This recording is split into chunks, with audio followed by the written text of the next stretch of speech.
Let's consider another word problem. The logistic growth function f of t is equal to 140 divided by 1 plus 9 times e to the negative 0.165 t.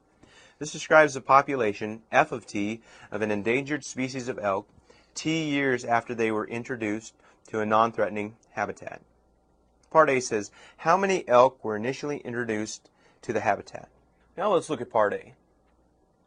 How many elk were initially introduced to the habitat? Let's go up to our function here. We want to find out how many elk we started with in this particular region. Well, mathematically, we can represent that as f of 0.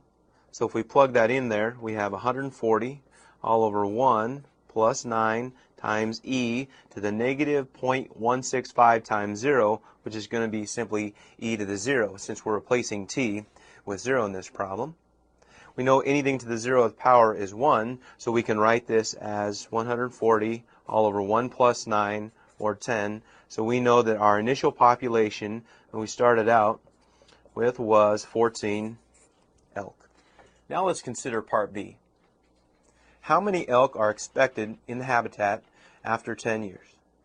Well, we're going to use our function once again for Part B, and we can evaluate this as being f of 10. So we'll plug this into our formula, 140 all over 1 plus 9 times e to the negative 0.165 times 10 power. So this then becomes a calculator problem. You have to be very diligent when you're plugging these in, very careful. Use a lot of parentheses when you're trying to calculate that. But when all said and done, we're going to come up with a number of approximately 51 elk after that 10-year period. So this completes Part B. Now let's finish our problem. Part C says, what is the limiting size of the elk population that the habitat will sustain?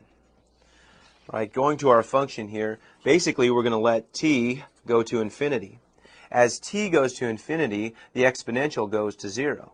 So we can imagine, as this t value gets larger and larger, our fraction will look something like the following: 140 over 1 plus 9 times 0, or simply 140. So that will be the limiting size of the elk population that this particular habitat can sustain.